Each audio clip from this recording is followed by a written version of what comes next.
Somos Iglesia Cristiana El Almendro. Fe, oración y servicio. Bueno, hola, ¿cómo están? Vamos al texto base, que está en Romanos, capítulo 7. Y en este texto vamos a ir al versículo 24. El texto base va a ser desde el versículo 7 y finalizará en el versículo 25 de Romanos capítulo 7. Quiero que lo tengan en cuenta allí en sus casas. Pero solamente quiero al iniciar leer este versículo. Dice, miserable de mí, ¿quién me librará de este cuerpo de muerte? Esta exclamación la hace el apóstol Pablo, y el apóstol Pablo está diciendo esto por algo que verdaderamente le está afectando. Él a escribir esto obviamente lo está haciendo bajo una responsabilidad de enseñar algo, ¿sí? Entonces, la intención del apóstol Pablo al dirigir una carta como esta, que es la carta a los romanos, es hablarles básicamente de la gracia, de lo necesaria que es la gracia para la vida humana, ¿cierto? Pero también de argumentar la importancia de la ley. Entonces, antes de querer hablar yo de los dos tipos de obras que estoy haciendo un estudio, los pongo en contexto para que lo busquen aquí en el canal de YouTube, es el estudio que estoy haciendo de la suficiencia de las escrituras, la importancia que tiene la escritura para que el creyente pueda vivir una vida en Cristo. O sea, el creyente necesita unas bases sólidas. Y lo que pasa es que en un mundo como el que tenemos ahora, en un mundo en donde se invitan iglesias, profetas, y estos profetas van allí a adular a otros profetas, y pastores adulan a otros pastores, o apóstoles, o de profetas a apóstoles, así sucesivamente, como dijo la reina, pues el tema es que nosotros, los cristianos, no estamos llamados a adular a ningún tipo de persona. Y el mensaje de los profetas jamás fue la autoexaltación y tampoco la exaltación hacia otra persona. A lo contrario, si usted se pone a ver, los libros de los profetas era un mensaje contundente en contra del pecado, en contra de la autoconfianza y de la confianza que tenía que tener el pueblo hacia quién, hacia su Dios, Jehová Dios. Entonces, en la actualidad, los mensajes son motivacionales, ¿cierto? Entonces, les voy a poner un ejemplo antes de leer el contexto de Romanos capítulo 7. Vamos a ir a Mateo capítulo 16 y quiero que ustedes entiendan la exclamación, el grito o la angustia que tiene el apóstol Pablo en este caso. ¿Y cómo lo quiero hacer? A través de un sencillo ejemplo, ¿sí? Entonces aquí vamos a ver a un sujeto llamado Pedro, que va a ser después un apóstol, que en este caso es un discípulo del Señor Jesús, y este hombre va a pasar del cielo al infierno en la misma escena. O sea, Pedro nos identifica a nosotros muy bien. O sea, nosotros somos bien representados en la Biblia con un señor llamado Pedro. Yo sé que a muchos les gustaría ser representados como con Pablo, ¿no? Pero en realidad no. En realidad, y sobre todo esta generación en donde difícilmente los cristianos leen palabra, se someten a la escritura y a la enseñanza bíblica, es un tema muy complejo, ¿no? Para que de pronto podamos decir, no, es que nos parecemos a Pablo en algo. Pero no. ¿Qué nos distingue a nosotros como iglesia? Pedrito. Pedrinchi es un bacán. Entonces, mire lo que sucede aquí en el versículo 13. Viniendo Jesús a la región de Cesarea de Filipo, preguntó a sus discípulos diciendo, ¿quién dicen los hombres que es el Hijo del Hombre? Ellos dijeron unos Juan el Bautista, otros Elías y otros Jeremías o alguno de los profetas. Él les dijo, ¿y vosotros quién decís que soy yo? Respondiendo, Simón Pedro dijo, tú eres el Cristo, el Hijo del Dios viviente. Mire, hasta aquí, todo bien. Respondió magníficamente, ¿no? Entonces, en este caso, el Señor lo va a elevar a lo sumo y le va a poner un lugar al lado de las estrellas, ¿no? Mire lo que le va a decir, o sea, esto no es poco. Si ustedes lo leen detenidamente, mire lo que le dice. Entonces le respondió Jesús, bienaventurado eres, o sea, verdaderamente dichoso. Simón, hijo de Jonás, porque no te le reveló carne ni sangre, sino mi Padre que está en los cielos. O sea, hasta en ese momento Pedro empezó a tener una comunión espiritual. Y esto no lo está, el Señor Jesús no se distingue por decir cosas sueltas o cosas de relleno o cosas como para ensalzarle el ego a alguna persona. Fue verdad. O sea, Pedro estaba recibiendo en ese momento la revelación de quién era él. Recordemos que en la transfiguración, uno de los personajes que estaban allí, ¿quién era? Pedro. Y les dijo, hagamos unas cabañas para todos ustedes, para que puedan habitar juntamente ¿con quién? Con nosotros, ¿sí o no? Entonces, mire hasta aquí. El versículo 18 dice, y yo también te digo que tú eres Pedro, y sobre esta roca edificaré mi iglesia, y las puertas del Hades no prevalecerá contra ella. Y a ti te daré las llaves del reino de los cielos, y todo lo que atares en la tierra será atado en los cielos, y todo lo que desatares en la tierra será desatado en los cielos. Si usted lee hasta acá, usted dice, oh my God, wow, increíble. Mejor dicho, esto es algo magnífico. Nunca se había visto tanta exaltación en un discípulo. O sea, todo lo que le dijo fue algo maravilloso, ¿sí o no? Pero el problema empieza desde el versículo 21 del mismo capítulo, ¿sí? Hay un problema con nosotros, que así como nosotros identificamos lo que Dios nos da a nosotros como hijos de Dios, y de hecho en eso se basan muchos motivadores personales en la actualidad, ¿no? Que de hecho utilizan la escritura, y no es que todo lo que ellos dicen sea mentira. Nosotros tenemos una identidad en Dios, somos hijos de Dios, coherederos, ¿cierto? De las promesas. Nosotros somos bendecidos, o sea, Dios nos tiene a nosotros muy bien, Dios nos protege. El tema es que esa es la parte bonita de la vida de creencia, y el evangelio motivacional, emocional y sensitivo resalta este tipo de cosas. Pero a nadie le enseñan a actuar correctamente en la vida cristiana, sino solamente a esperar lo bueno. Ese es el problema. Entonces, si yo a usted le doy un evangelio en donde yo le digo que le va a ir bien siempre, que tenga presente de que Dios lo ama, de que lo va a cuidar, mejor dicho, que usted es la niña de sus ojos y de que no hay nada que lo pueda afectar a usted, pues usted vive como confiado. El problema es cuando venga el día malo. Usted no va a tener bases sólidas para poder sostener su vida de creencia. Y es más, si usted dice, si yo soy la niña de los ojos de Dios y Él me está protegiendo, ¿por qué sucedió esto? ¿Por qué me está sucediendo esto a mí? Entonces ahí es donde el creyente flaquea. Y toda esa motivación personal y todos esos discursos baratos quedan a un lado. Digo baratos porque carecen de sentido si no se tiene el verdadero sentido objetivo de la escritura. La escritura tiene que tener su propia interpretación en ella misma. No podemos decir que podemos sacar un texto y decir somos la niña de los ojos de Dios sin hablar primero del mensaje que trae toda la escritura en su contexto. Tenemos que ser muy conscientes y muy responsables, sobre todo los pastores, de que la escritura demanda responsabilidad. Y los creyentes tienen que también identificar su propia responsabilidad.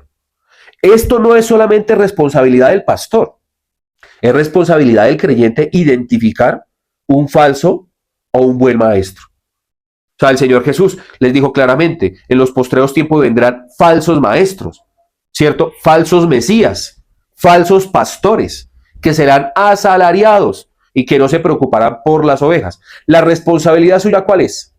Identificarlos, como los creyentes en Berea, ¿no? Que invitaron al apóstol Pablo y empezaron a mirar que lo que él estaba hablando fuera conforme a las escrituras. Esa es su responsabilidad. Entonces, nosotros evadimos todo tipo de responsabilidad porque no nos interesa que en alguno de los casos nosotros seamos responsables de algún tipo de culpa. Ese es el problema. Entonces, queremos hacer responsable a Dios cuando no nos va tan bien.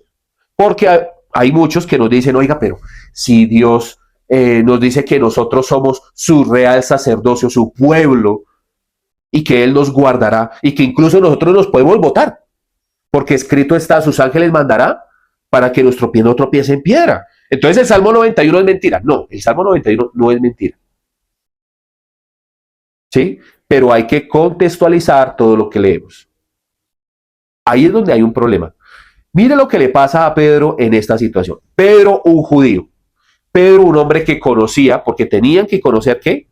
Torá o Tanakh. Tanakh es Torah, Nevin y Ketuvim, leyes, profetas y escritos. Entonces, ahí en el versículo 21 empieza un problema serio. Porque el Señor Jesús, como está ahí en un título, dice, Jesús anuncia su muerte. Y dice, desde entonces comenzó Jesús a declarar a sus discípulos que le era necesario ir a Jerusalén y padecer mucho de los ancianos y de los principales sacerdotes y de los escribas y ser muerto y resucitar al tercer día. Dígame una cosa, ¿hay fallas en lo que él está diciendo? Tal cual como lo dijo, sucedió. O sea, les está diciendo qué es lo que va a venir. Ya los discípulos están identificando que Él es el Cristo, el Hijo de Dios, ¿sí o no? Entonces ahora le está diciendo, esto tiene que pasar. O sea, no hay negociación. Tengo que pasar por esto, ¿sí o no? Entonces Pedro, tomándolo aparte, mire lo que pasa. Ni siquiera lo dejó en comunidad. ¿Qué hizo él? Lo sacó aparte, a una parte vulnerable, y en ese momento le dijo, comenzó a reconvenirle, diciendo, Señor, ten compasión de ti. ¿Cómo? O sea que Pedro había entendido lo que estaba diciendo el Señor Jesús. Pero la pregunta del millón, si él entendía lo que estaba diciendo el Señor Jesús, ¿por qué en el momento de la captura de Jesús, él también fue uno que se esparció? Y que incluso antes de que el Señor Jesús se les apareciera en una barca, allí cocinándoles un desayuno, ya después de que él después de resucitar, ¿no? La pregunta es, ¿por qué todos dudaron hasta ese punto? Si paso a paso les estaba aconteciendo lo que él había advertido. Nota esto, es porque no tomamos a Dios en serio. No tomamos a Dios en serio, ni tomamos su enseñanza, no tomamos en serio lo que Dios nos quiere mostrar, y por eso cuando viene el zarandeo, nosotros ¿qué hacemos? Nos caemos. Miren lo que pasa aquí. Ten compasión de ti. O sea, hombre, quiérase un poquito. Valórese. No, ¿cómo le va a pasar eso a usted? Si usted es necesario para que nuestra campaña, nuestros propios deseos, salgan adelante. ¿Sí o no? En ninguna manera esto te acontezca. O sea, que mejor dicho, él dijo, venga, señor, ¿usted qué está diciendo? O sea, no le puede pasar esto a usted. Quiérase, o sea, entienda que usted está para cosas más grandes. Mire la psicología de lo que le está diciendo en este caso. Porque ahorita vamos a tocar el punto fundamental de esto. Mire. Pero él volviéndose dijo a Pedro, quítate delante de mí, Satanás. Me eres tropiezo porque no pones la mirada en las cosas de Dios, sino en la de los hombres. Quiero que cambie dos palabras acá. Vamos a parafrasear el texto. Obviamente no le quiero quitar ni añadir, sino quiero que usted lo entienda con la naturaleza que lo está diciendo él y con el sentido. Dice, me eres tropiezo, en la parte B del versículo 23, porque no pone la mirada en las cosas espirituales, sino en las cosas de la carne. Dios, espíritu, hombres, carne. Amén. Versículo 24. Entonces Jesús dijo a sus discípulos, si alguno quiere venir en pos de mí, niéguese a sí mismo y tome su cruz y sígame. Porque todo aquel que quiera salvar su vida la perderá, y todo aquel que perdiera su vida por causa de mí la hallará. Porque, ¿qué aprovechará el hombre si ganara todo el mundo y perdiere su alma? ¿O qué recompensa dará el hombre por su alma? Porque el Hijo del Hombre vendrá en la gloria de su Padre con sus ángeles, y entonces pagará cada uno conforme a sus obras. De cierto os digo que hay algunos de los que están aquí que no gustarán la muerte hasta que haya visto al Hijo del Hombre viniendo en su reino. Más adelante van a explicar qué es Juan. Pero bueno, vamos a ir nuevamente a Romanos. Y allí en el capítulo 7, usted puede ver aquí un patrón. Primero lo exalta, y después de que Pedro empieza a moverse en la carne, lo baja. En la primera parte, Dios le reveló a quién, a Pedro, que era el Hijo del Dios viviente, y incluso el Señor se lo reconoció, y por esto el Señor, ¿qué hace? Lo exalta, dice, de verdad usted es verdaderamente dichoso y feliz porque mi Padre se lo reveló. Pero después Pedro entra en su carne, y en ese momento, ¿cuál es la respuesta del Señor Jesús? Aléjate de mí, Satanás, porque me eres piedra de tropiezo. A ver, yo quiero que usted piense en lo siguiente. Un día vinieron los discípulos de Juan el Bautista, ¿no? Le preguntaron al Señor Jesús, maestro, ¿eres tú el que ha de venir? Manda a preguntar nuestro maestro. Y le dijo, vaya, dígale a su maestro que los cojos andan, que los paralíticos son levantados, que los ciegos ven, que se hacen las obras. Los despide y le dice algo a la comunidad. Dice, bienaventurado aquel que no haya tropiezo en mí. ¿Cuál es el problema? Que cuando una persona no entiende la obra del Evangelio, haya tropiezo en la obra del Evangelio. O sea, si a usted le enseñaron de que debía usted obtener algo a cambio en esta vida por conocer del Evangelio y que eso sea lo más importante, usted tiene tropiezo con Dios. O sea, por ejemplo, ¿para qué mandó Juan el Bautista a sus discípulos? Para ver si Jesús verdaderamente podía hacer algo por él y si era el Mesías. Porque ellos tenían la concepción, la palabra Mesías, viene de la palabra Mashiach, y a ellos se les ungía como aceite y era un actor político en ese momento. Y ellos querían un legislador, un hombre que liderara Judea para, mejor dicho, liberarse del imperio romano en ese momento.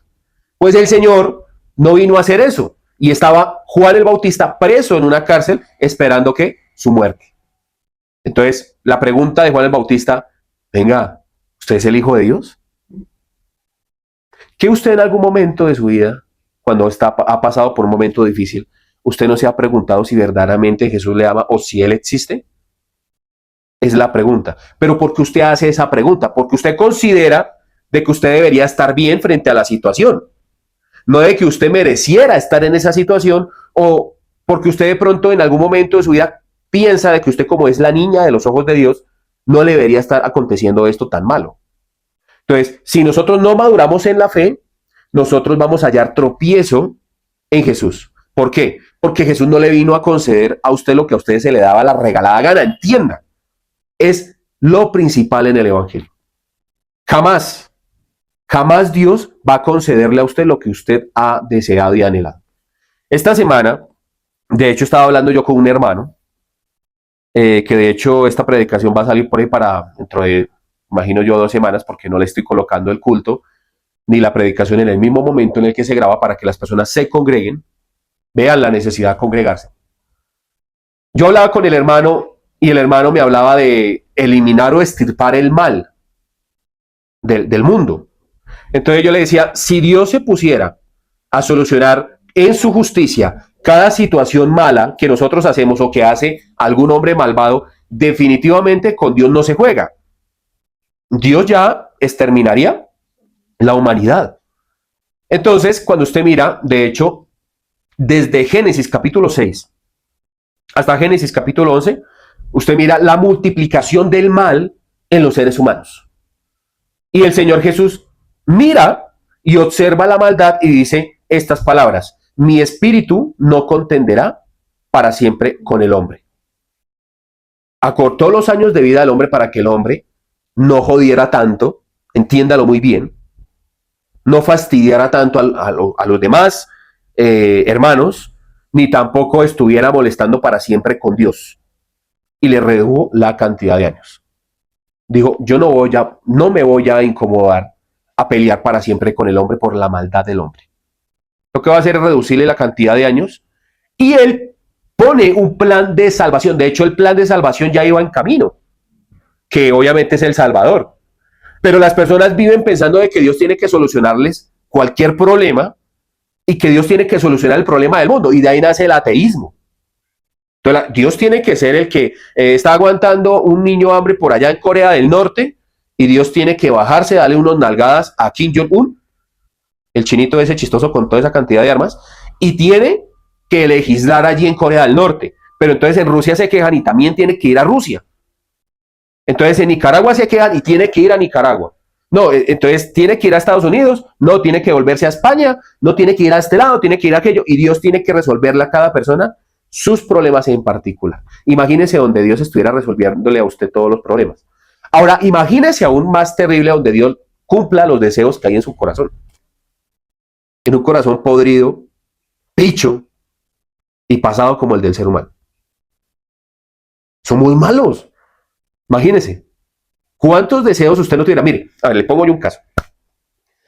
Yo siempre he deseado encontrarme un maletín con dólares.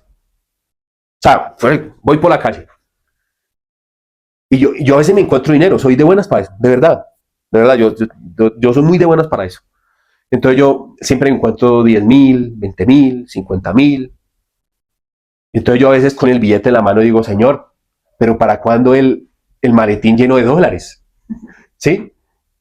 Entonces, imagínese donde el Señor me regalara ese maletín lleno con billetes de a $100,000. uno piensa en el momento, uno dice, pues no me lo he encontrado, pero yo qué haría, no, pues ayudaría a mi mamá, a mi papá, haría esto, haría aquello, mejor dicho, hasta la vecina que a la que yo no le caigo bien, le daría una ancheta. Y uno empieza a planificar, ¿sí?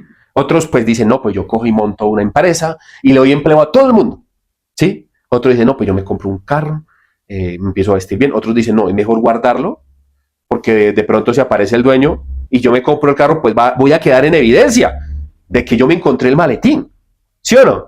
Entonces uno empieza como a fraguar planes. ¿Usted qué cree? ¿Qué empieza a hacer uno? Empieza, empieza a doblegar su corazón hacia eso. Y es dinero que usted no trabajó y es un dinero que como usted no le costó, es un dinero que usted va a despilfarrar. Usted no va a ayudar a nadie. Por ahí de pronto da un par de mercados o algo así, pero el resto usted se va a volver loco con ese dinero. O sea, uno tiene que, por aquí me están diciendo que yo no, señor, pero uno es así. Ayer estuve con un amigo y mi amigo es un empresario. Y uno, como, pues yo escuchándole, el hombre dice, es que yo estoy seguro de mí mismo y de lo que yo soy. El hombre es un berraco, ese man es él vuela más que el viento. Motocross, bicicross, ese man para deportes, para cualquier cosa, ese man es un empresario, hace negocios, cualquier cantidad de cosas. Pero yo lo conozco. Y no es como él dice. Es que uno cree que uno tiene el control. ¿Sí? En este caso, Pedrinchi, claro, él dice, no, venga, él es el Hijo de Dios. Él es el Hijo de Dios. Estoy frente a la deidad más importante de este siglo. Bueno, no sé si de pronto él creería en los siglos, ¿no? Pero en el momento estoy frente a Dios mismo. Pero después el Dios al que él considera Dios, ese Dios le está diciendo, es necesario que yo padezca, muera en una cruz y después resucite. Ay, pero no, ese Dios, no, venga. Usted es mi Dios, pero no debería hacer eso, debería hacer esto. Usted debería hacer lo que yo pienso que usted debería hacer. Y si usted se pone a ver lo de Pedro, usted dice, ay, pero Pedro no dijo tampoco algo tan grave. Es más, hasta yo lo diría. No, venga, señor, ¿cómo así? No, venga. Dígame quién es. Dígame quién es y lo ajusticiamos. ¿Sí? No, armamos aquí una guerrilla o alguna vaina, pero no, ¿qué vamos a ver que a usted le pase eso? ¿Sí o no? Y uno como es bien lambosito, entonces uno dice, no, tengo que mirar a ver si de pronto me siento a la derecha del maestro, a que él me ponga por general de su ejército. O sea, nosotros somos tan convenientes y tan llevados a nuestro propio parecer que creemos que tenemos una seguridad personal propia. Entonces, el apóstol Pablo, que ahí es donde vamos con el texto base. Este es el texto base. Vamos a leer versículo por versículo. Y me encanta hacer este ejercicio con ustedes porque yo, la primera vez que leí todo esto me pareció un trabalenguas bravo. Pero cuando usted lo lee detenidamente, ya no está en trabalenguas. Vamos a leer el versículo 7. Empecemos con el primer versículo. Capítulo 7, versículo 7 del libro de Romanos. Dice, ¿qué diremos pues? La ley es pecado en ninguna manera, pero yo no conocía el pecado sino por la ley. Porque tampoco conociera la codicia si la ley no dijera no codiciarás. Yo quiero que usted aquí detrás de mí se imagine los 10 mandamientos, escritos en piedra. El último mandamiento es el mandamiento que, como lo he dicho todas estas predicaciones, estos últimos videos, yo les he hablado del último mandamiento, porque una cosa es que usted le diga los mandamientos, no matarás, no robarás, ¿cierto? Honrar a padre y madre. Que empiecen a ser específicos con el mandamiento cuando ese mandamiento a uno no le parezca tan importante como es la codicia. ¿A usted no le parece tan importante la codicia como el no matar, el no robar, el no dar el falso testimonio? Honrar a padre y madre, pues en realidad no es tan importante. Sí, o sea, como que uno tiene un escalafón de mandamientos, ¿sí o no? Pero usted dice, esos mandamientos de no matar, pues sí es como importante, ¿no? Amarás al Señor, pues claro, lo tenemos que amar por sobre todas las cosas. No tener ídolos, pues sí, eso, si se molesta al Señor. Entonces nosotros como que ponemos un escalafón, ¿sí o no? Pero en el último mandamiento, no codiciarás. Ahí es donde está el problema.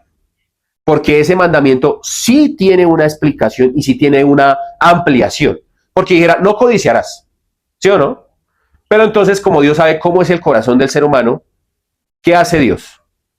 Coloca, obviamente, de hecho vamos a ir a Éxodo capítulo 20, para que usted de pronto lo busque en su casa. Y ahí en Éxodo capítulo 20 vamos a ver qué es lo que está recomendando, porque hay una ampliación. Mire, en el Éxodo capítulo 20, versículo 17, usted encuentra algo muy importante. Mientras que los otros versículos aparecen: no matarás, no cometerás adulterio, no hurtarás, no hablarás mal contra tu prójimo, falso testimonio. En el último mandamiento dice: no codiciarás la casa de tu prójimo, no codiciarás la mujer de tu prójimo, ni su siervo, ni su criada, ni su buey, ni su asno, ni cosa alguna de tu prójimo. Mira que es más específico y empieza a nombrarle cualquier cantidad de cosas que en ese momento eran codiciables. Entonces yo le hago una pregunta a usted: ¿cuántas cosas usted no ha codiciado de otra persona? Somos especialistas en la codicia. De hecho, muchas de las cosas que nosotros tenemos en casa son producto de la codicia. De que hemos visto eso en otra persona y queremos lo mismo. Eso me ha pasado a mí, le ha pasado a fulanito, sutanito, todo el mundo. El tema es que aquí el mandamiento está siendo más que incisivo. Lo está explicando más y lo está desarrollando. ¿Por qué? Porque la codicia es un mandamiento que debe ser seguido al pie de la letra para tener una sensata convivencia con otras personas. Sensata, dejémoslo en ese término, ¿sí? Pero mire lo que dice el apóstol Pablo, dice: yo no conocía de la codicia hasta que en los 10 mandamientos leí no codiciarás. Y ese mandamiento que es tan específico me enseñó que había muchas cosas que yo codicio de otra persona. Entonces llegó el apóstol Pablo y miró algo que tenía otra persona y dijo: yo quiero eso. En ese mismo instante anheló y deseó eso, y obviamente uno tiene, es un sentimiento errado que uno tiene por encima de lo que tiene la otra persona. ¿Sí? O sea, para ser más específico, uno empieza a tener estorbo por lo que la otra persona tiene porque uno no lo tiene. Y en el primer momento usted dice: eso no es importante, después me lo compro. Pero al pasar los meses, los días, empiezan a hacer una raíz de ¿qué? Amargura. Y el mandamiento, usted lo sigue observando en la tabla: no codiciarás, no codiciarás. Es una gotera que es muy insistente.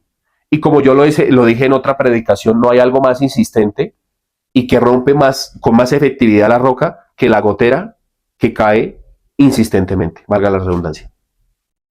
Entonces el apóstol Pablo está diciendo acá: porque tampoco conociera la codicia si la ley no dijera no codiciarás.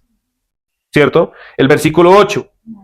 Mas el pecado, tomando ocasión por el mandamiento, produjo en mí toda codicia, porque sin la ley el pecado está muerto. Entonces, aquí es donde empieza el trabalenguas para muchos.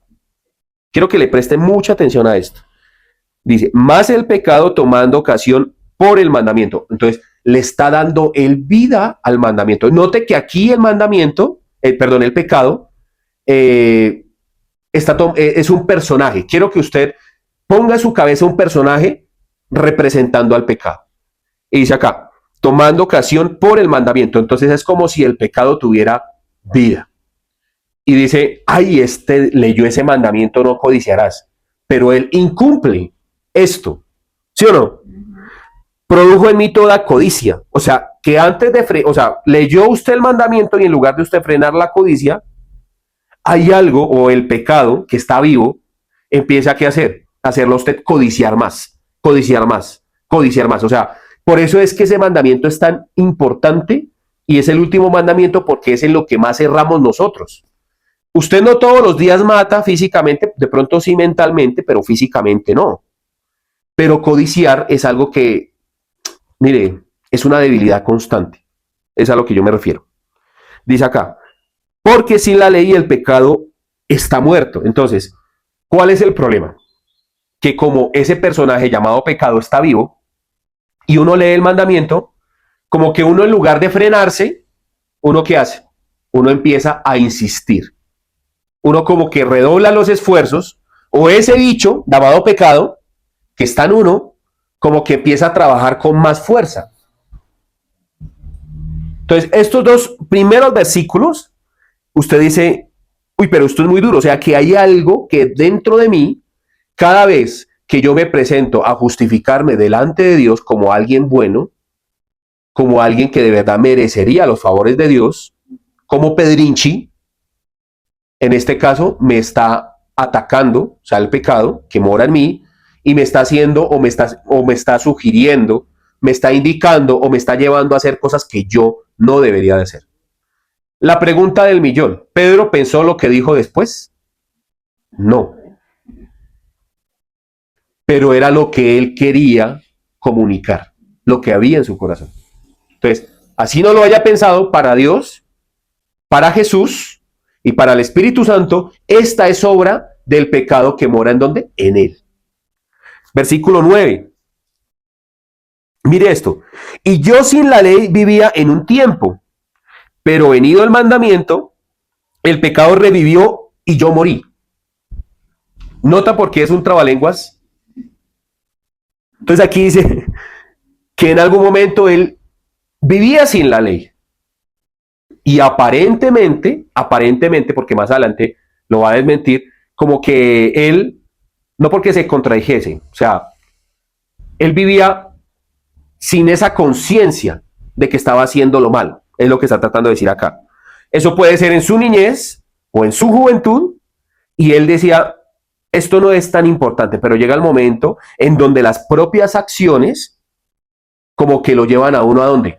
A los mandamientos, ¿cierto? Entonces, por ejemplo, una persona que tiene un matrimonio estable nunca se ha mirado qué haciendo, adulterando. O una persona, me pasó a mí en muchas ocasiones cuando yo iba y hablaba con los presos, yo le decía, ¿usted por qué hizo lo que hizo? Y ellos me decían, la verdad, no sé en qué momento me ocurrió todo esto. Fue en un ataque de ira, asesiné y aquí estoy. ¿Notar eso? Entonces, mire lo que dice aquí claramente. Y yo sin la ley vivía en un tiempo, pero venido el mandamiento del pecado revivió y yo morí. O sea, fue como si el pecado dijera, esta es mi ocasión para hacerlo morir a él. Morir espiritualmente. O sea, dice, en otro momento yo no tenía como esa conciencia de pecar, pero ahora la tengo. Y como que en lugar de que esto yo lo pudiera manejar, eso revivió y ahora yo me dejo llevar por eso, llamado pecado. Versículo 10. Y hallé que el mismo mandamiento que era para vida, a mí me resultó para muerte. ¿Por qué? Porque yo quiero hablarles a ustedes de algo que va a hablar los versículos en adelante. La naturaleza pecaminosa del creyente. Una persona que está cautiva dentro de su propia maldad, dentro de lo que es la doctrina satánica, y no es porque asista a una iglesia satánica, sino porque nosotros espiritualmente somos manipulados por Satanás, porque Satanás habla a nuestra carne y nosotros le obedecemos a la doctrina de Satanás, que es expresada a través de nuestras obras y que obviamente queremos seguir porque tenemos una conciencia pecaminosa. Amén. Entonces, mire lo que dice acá. Versículo 11. Es muy importante que usted lea esto. Porque el pecado, tomando ocasión por el mandamiento, me engañó y por él me mató. O sea, ¿cómo puede ser esto? A ver, pensemos un poco. O sea que ese personaje que mora en nosotros engaña y nos mata. Pero, a ver, quiero hacer un paréntesis aquí. Si yo a usted viene a la iglesia y le hablo solo cosas bonitas y le digo que Dios le ama enloquecidamente y que conoce su dolor y de que Dios lo quiere recompensar y lo quiere bendecir y de que usted es la niña de sus ojos y de que Dios lo va a guardar en todos sus caminos, que si usted pone a Jehová como su castillo y usted me escucha estas palabras, que es lo que regularmente dicen, y yo no le explico a usted de que usted tiene un enemigo que mora en usted y que de hecho sacamos unas frases de que Dios ama al pecador, pero aborrece al pecado. Hay un problema en esa frase. Porque el Señor Jesús fue entregado y muerto en una cruz, en representación por el pecado. O sea, Dios no ama al pecado, ni ama al pecador. Dios ama al penitente, al que se humilla, al que lo toma en serio. A ese ama Dios, a su Hijo. Entonces, tenemos que ser conscientes de esto. Las personas pensamos de que Dios ama al pecador, pero aborrece al pecado. No, Dios ama a sus hijos. Y a sus hijos los ama porque tienen la vida de Cristo en ellos. Versículo 12.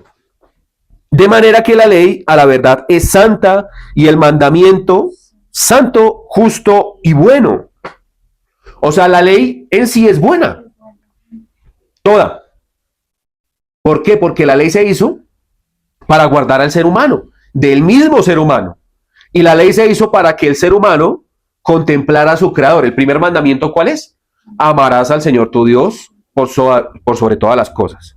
Y no te harás ídolos ajenos aparte de mí. Yo seré tu ídolo, dice el Señor. Yo seré tu Dios. Usted no puede tener un ídolo en su casa, no lo puede tener a él esculpido ni nada de ese tipo de cosas. No te harás ídolos. Eso es lo que está tratando de decir él. Es la relación con Dios. Su relación. El primer mandamiento está hablando de lo que necesita el hombre porque es lo primero. Y el último mandamiento está hablando de la relación que usted debe tener ¿con quién? Con su prójimo. ¿Notan eso? Entonces, la ley es buena porque le enseña a usted a convivir con su creador, pero también le enseña a usted a convivir ¿con quién? Con su prójimo. Versículo 13. Luego lo que es bueno vino a ser muerte para mí en ninguna manera, sino que el pecado, para mostrarse pecado, produjo en mí la muerte por medio de lo que es bueno, a fin de que por el mandamiento el pecado llegase a ser sobremanera pecaminoso. O sea, ¿qué quiere decir aquí él? Cuando yo empecé a contemplar el pecado en lugar de disminuir, aumentó. O sea, vi una mujer, en lugar de verla decentemente, no con lujuria, en lugar de que eso empezara a disminuir, eso aumentó, no disminuyó. ¿Cierto? Una mujer ajena, una mujer con marido. Entonces, y ahí está el mandamiento, no adulterar. Pero yo sé que el mandamiento me dice que yo no debo meterme con una mujer, no debo adulterar, no debo meterme en un matrimonio ajeno. Pero ¿qué sucede? Que yo en lugar de eliminar eso, empezó a multiplicarse esto en mi naturaleza caída. Y empecé a anhelar y desear lo que no es para mí. Y así pasa con muchas cosas. Entonces ahí en el adulterar está también el codiciar. ¿Por qué la gente mata? Por codicia, por poder. ¿Por qué la gente miente y da falso testimonio? Por codicia y por poder. Porque queremos mostrarnos buenos, o no solamente eso, sino que queremos ¿qué hacer? Mostrarnos como algo muy superior o queremos engañar para obtener nuestros propios beneficios. Si miran que el último mandamiento es demasiado importante, pero más adelante, de hecho, voy a hacer un estudio acerca de los mandamientos para que lo vean. Dentro de poco lo voy a hacer. ¿Cuál es el problema? Que cada mandamiento empieza a ser más gravoso cuando empieza a multiplicarse su maldad. Vamos a hablar del primer mandamiento. ¿Cuál es el primer mandamiento? Por sobre todas las cosas. Y si usted lo incumple y el mandamiento le empieza a ser gravoso a usted, ¿qué empieza a pasar? ¿Lo va a amar? Le va a estorbar. O sea, ¿qué puede empezar a pasar? Ya no me gusta estar con Dios porque Dios me prohíbe esto, porque Dios no está de acuerdo conmigo en esto. Ya no me gusta Dios porque Dios no hace esto, no hace aquello, no me da el maletín lleno de dólares, no me da esto que yo quiero, el hombre o la mujer de mis sueños, porque usted no cumple el primer mandamiento, que es amar al Señor tu Dios por sobre todas las cosas. Y es más, aquí está diciendo el apóstol Pablo, se multiplica el mal. O sea, no solamente se queda en eso, sino se empieza a multiplicar. Amén. Versículo 14. Mire, aquí está lo que yo vengo explicando. Porque sabemos que la ley es espiritual, mas yo soy carnal, vendido al pecado. O sea, mi naturaleza me indica de que yo tengo un problema y es de que nosotros tenemos una condición. Hemos sido vendidos al pecado. Pero ¿quién nos vendió? Es la pregunta. Nuestros padres. Adán y Eva. O sea, como nosotros somos hijos de ellos, nuestra naturaleza es caída, pecaminosa. O sea, ellos mismos nos entregaron, eso de vender es que somos esclavos a esa naturaleza heredada de ellos. Entonces, cuando ellos podían hablar bien con su creador, y esto es antes de consumir el fruto de la ciencia del bien y del mal, cuando ellos pudieron hablar bien con ellos, con Dios, usted mira que había una armonía, pero después de que ellos consumen de ese fruto, la armonía se rompe. Entonces, como la armonía se rompe, ¿qué empezó a suceder?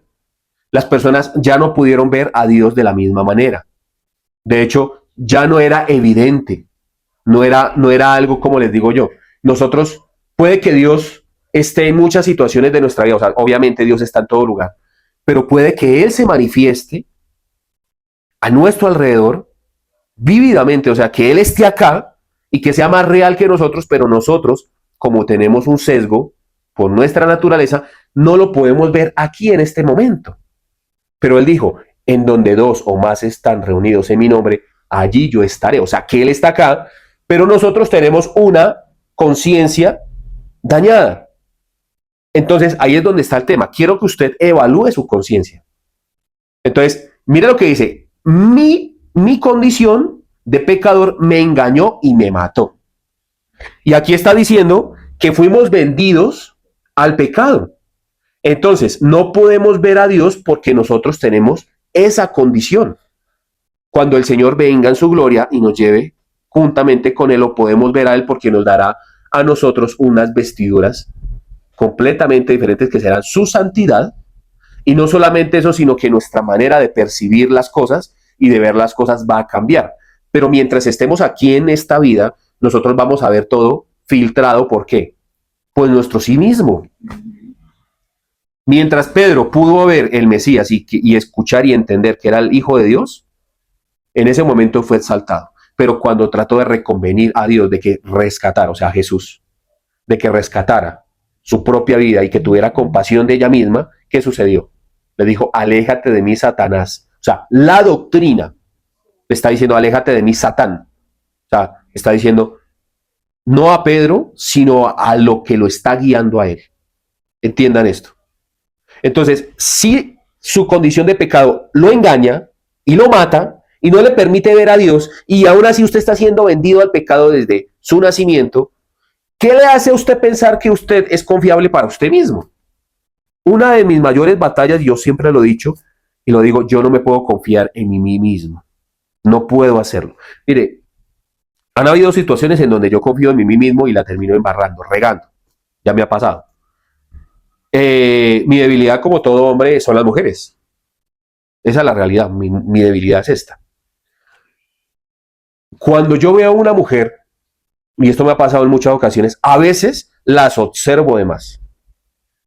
Cuando las observo de más, eso que estoy viendo se proyecta en otro escenario de otra manera y empiezo a multiplicar y empieza a maximizarse lo que yo estoy anhelando y codiciando con esa mujer. Entonces, esto le pasa a todo hombre. Y yo imagino que también le pasará a las mujeres cuando se quedan detenidamente observando lo que no deben observar. Entonces, ¿yo qué hago? Regularmente, ¿qué hago? Porque yo lucho con esto. Miro a la mujer y yo trato de pensar en otra cosa. No quedarme ahí. Porque primero ya tengo esposa.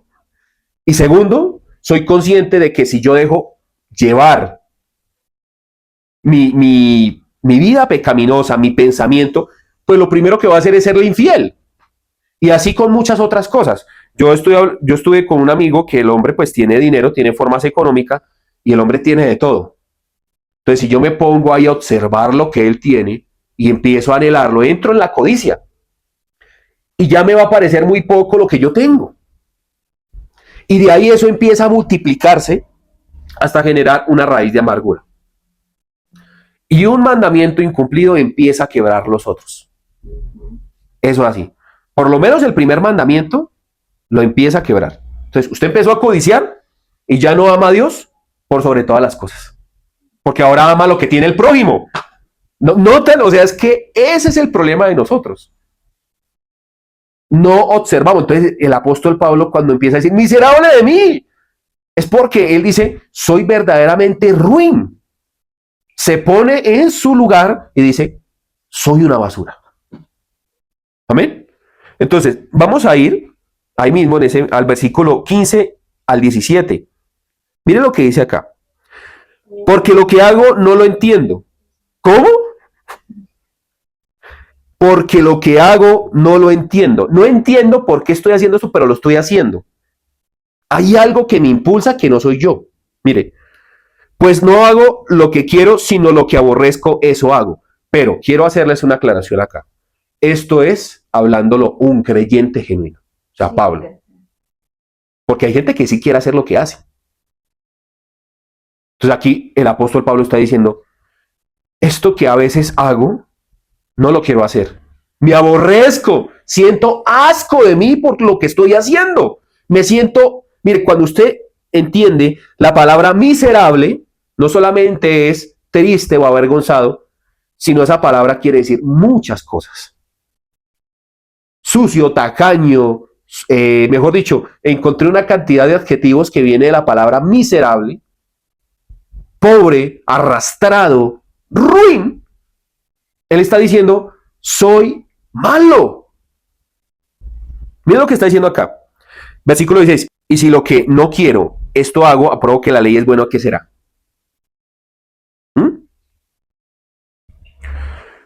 Porque la ley se hace para preservar al ser humano. Pero cuando yo hago lo que no quiero, esto quiere decir de que yo no estoy conforme con eso que estoy haciendo. Por lo tanto, me avergüenzo y el Espíritu Santo que está en mí se contrista y me está diciendo, no haga eso. No haga eso. No lo practique. No lo lleve a cabo. No lo desarrolle. Yo creo que en esto encasamos todos. Todos tenemos momentos en donde decimos, Señor, perdóneme. Yo soy débil. No he podido hacer esto, pero lo sigo haciendo. ¿No les ha pasado? A mí sí. No sé, ustedes, gente santa, gente pura, sin maldad y sin pecado concebido, yo creo que sí les va bien o les va mejor que a mí. Entonces vamos al versículo 17 porque sigue el trabalenguas. De manera que ya no soy yo quien hace aquello, sino el pecado que mora en mí. Pero vuelvo y hago la aclaración. Esto es palabras de un verdadero creyente. Yo me avergüenzo de lo que yo hago mal. Yo, el apóstol Pablo también se avergüenza, por eso más adelante va a decir miserable de mí. Pero hay creyentes que les da igual. O sea, creyentes estoy siendo generoso porque aquí me están diciendo que no son creyentes. Y sí tienen toda la razón. No son creyentes. Son simpatizantes. Una cosa es que usted le simpatice el evangelio, otra cosa es que usted sea practicante. Si usted practica la verdad, usted viene a la luz. Si usted practica la mentira, usted permanece ¿en dónde? Oculto. Entonces, usted tiene que entender que la gracia no se basa en que usted oculte su maldad. La gracia se basa es en que usted muestre su maldad, venga a la cruz y de que la cruz le dé el perdón, que le dé gratuitamente el perdón para que usted pueda recibir ¿qué? El perdón, la justicia, el amor de Dios. Amén. Versículo 18. Mire lo que dice acá.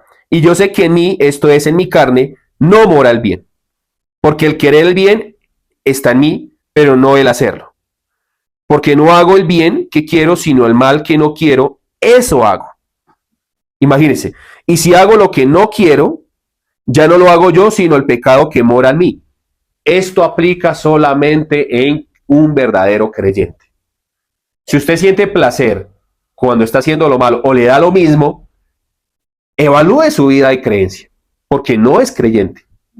Simpatizante, pero puede ser creyente pidiendo a Dios misericordia y que lo ayude a llevar esta carga llamada pecado y que le ayude obviamente a extirparla, a sacarla de su vida y que usted aprenda a convivir en la vida espiritual con sus hermanos en una congregación, porque regularmente esto le pasa a personas que no se congregan. ¿A qué me refiero yo? Una persona que no se congrega, una persona que se oculta de la iglesia, de los hermanos, anda en oscuridad. No le gusta que las personas vean su verdadero rostro. Es más, tratan de mostrar siempre cuando aparecen la mejor versión. Eso pasa muchísimo. De hecho, las iglesias están plagadas de eso. Voy el domingo y el ir solamente el domingo, eso no es congregarse. Hago la aclaración, eso hace parte de congregarse. Cuando usted se congrega, usted pone en el conjunto de su vida espiritual no solamente a usted con Dios, sino también a su pastor, a los hermanos, a que oren por usted, por su necesidad, pero es que ahora es difícil, ¿no? Porque en las iglesias ahorita usted le comenta algo a su pastor y el pastor se lo comenta a la hermanita crecida, y la hermanita crecida es una chismosa y empieza a regarlo por toda la iglesia. Entonces ya las personas no confían en que los secretos, que confían muchas veces a su pastor, van a mantenerse en secreto. Yo regularmente trato de que la persona o la consejería con la persona se mantenga como en privado, que nadie la sepa para que eso no se convierta en un chisme. Pero mire, esto es difícil en la actualidad, de verdad, y los entiendo. Los entiendo porque yo también tuve un pastor que él y Barbarita eran muy parecidos. Bueno, versículo 21. Así que, queriendo yo hacer el bien, hallo esta ley, que el mal está en mí. ¿Cómo así que la ley? Que hay una ley que él dicta que el mal está en mí. ¿Cuál será esa ley? ¿Cuál será la ley que dicta de que nosotros estamos mal? Los mandamientos. Y los mandamientos muestran, es un espejo. Los mandamientos nos muestran que nosotros tenemos una condición. Que más allá que de incumplir un mandamiento, los mandamientos reflejan lo que hay en nuestro corazón. He ahí la cuestión. O sea, nosotros pensamos que el revelar si nosotros estamos bien o mal es producto de algún tipo de error. No. Es que cuando usted en su vida personal, porque es un trato personal con Dios, usted está en su intimidad, usted puede ver si usted cumple o no cumple con los requisitos. Ay, pero como no me interesa que nadie vea mi pecaminosidad, pues tampoco la muestro. Entonces, ¿qué hago yo? Soy el muchacho escurridizo. Soy el muchacho que no le gusta que le miren. Es ahí el tema. Bueno, quiero hacer una aclaración porque yo conozco aquí personas que no son muy comunicativas en la iglesia y que eso es un tema aparte, ¿no? Es que a lo que yo me refiero, en realidad, es a personas que buscan ocultar su maldad, que son asolapadas, no a personas que de pronto no hablen mucho, porque hay personas en las iglesias que tienen personalidad como callada. Pero es otra cosa una persona que es bien asolapada, que de hecho son los que más hablan a veces. Ahí es donde está el problema. Vamos a leer el versículo 22 y 23. Porque según el hombre interior me deleito en la ley de Dios. Mire esto. O sea, voy a volver a mostrarle la interpretación, pero cambiándole una palabra. Dice acá, porque según el hombre espiritual me deleito en la ley de Dios. El hombre que vive conforme al espíritu. El hombre que depende espiritualmente de Dios. Versículo 23. Pero veo otra ley en mis miembros que se revela contra la ley de mi mente y que me lleva cautivo a la ley del pecado que está en mis miembros. Entonces, esa es la guerra que sufre un verdadero creyente. Un verdadero creyente sufre esta batalla todos los días, constantemente. O sea, un verdadero creyente pasa por esta situación. No la oculta, la muestra. Y muestra verdaderamente que está luchando. Se humilla, por eso el Señor Jesús dijo, acercado confiadamente delante del trono de la gracia. Vengan a mí. El apóstol Pablo lo expresó, vengan confiadamente delante del trono de la gracia. Ya tenemos un sumo sacerdote según la carta a los hebreos. Vengan. El apóstol Pablo, tenemos la confianza en Dios. Aquí más adelante lo va a decir. Entonces, vamos con los dos últimos versículos, pero vamos a leer primero el 24. Entonces dice, miserable de mí, ¿quién me librará de este cuerpo de muerte? O sea, está haciendo una pregunta. Esa pregunta se la hace un verdadero creyente. Soy un ser miserable porque no tengo control muchas veces de todas las cosas que hago. ¿Quién me librará de la maldad que hay en mí oculta? está haciendo la pregunta, pero va a darle a usted la respuesta. Y a eso es lo que aquí me ha traído esta predicación. A ver, dice el versículo 25. Gracias doy a Dios por Jesucristo, Señor nuestro. Así que yo mismo con la mente sirvo a la ley de Dios, más con la carne a la ley del pecado. Es la conclusión, no es el estándar. O sea, no decir, ay, sí, pues yo leo la palabra y vivo espiritualmente, pero también me equivoco porque ando en la ley del pecado. Entonces la practico porque no es mi culpa. No, sí es su culpa. A la que está diciendo acá, claramente la escritura es que nosotros tenemos esta condición. El apóstol Pablo está diciendo, he reconocido mi condición. He reconocido quién soy yo. Pero la respuesta es, gracias doy a Dios por Jesucristo, Señor nuestro. ¿Por qué Jesucristo? ¿Y por qué después saca esa conclusión? Porque Cristo es el que ha puesto todo, el que lo hizo todo. Por eso dijo él, consumado es. ¿Y qué tiene que ver esto con la suficiencia de la Escritura? Pues que Cristo es el verbo hecho carne. La palabra es Cristo. O sea que usted tiene que estar agradecido con este libro, porque este libro le revela a usted su condición, la caída de nuestros primeros padres, quienes nos vendieron al pecado, y no solamente eso, sino nos muestra cómo la maldad se multiplicó y cuál es nuestra verdadera lucha en contra de la maldita carne. Y ojo que aquí no está hablando en el griego de la palabra soma, porque está hablando de los miembros del cuerpo, no, está hablando de sarc. La palabra sarc es carne, la palabra soma es cuerpo, piel. Está hablando de la mentalidad sarc, de la mentalidad muerta, pecaminosa. Entonces, cuando nosotros vamos aquí, nosotros entendemos que lo necesario de la escritura es que nosotros podamos identificar quiénes somos. Para no volver a cometer los mismos actos malvados, tenemos que identificar quiénes somos, por qué llegamos hasta acá, cuál es el beneficio que nosotros tenemos al someternos a Dios, pero también cuál es la consecuencia de someternos a la carne. ¿Me estoy haciendo entender? Entonces, regularmente las personas no entienden que la vida cristiana se basa en morir diariamente. Todos los días, continuamente. Y que es una batalla diaria. Pero yo le digo batalla diaria y las personas, ay, sí, ya lo entendí. Qué bueno que Dios nos esté ayudando. Entonces yo le digo, ¿y cuándo usted se va a empezar a ayudar a usted mismo también? Porque es que el tema, bueno, sí es importante de que Dios lo ayude y es lo más importante, ¿no? Pero la ayuda viene cuando usted se somete a la escritura. O sea, a mí una persona que se supone que está luchando en la carne, que diga que es cristiano, que depende de Dios, no puede depender de su propio pensamiento porque está escrito acá que el pecado engaña y mata. Y es más, esclaviza. O sea, le hago yo a usted una pregunta lógica. Si usted es un esclavo y usted tiene un esclavista, ¿su esclavista quiere dejarlo libre? No. El esclavista, viendo que usted tiene alguna forma para poder librarse de él mismo, ¿qué va a hacer? Le va a vender una idea, un pensamiento, una lógica.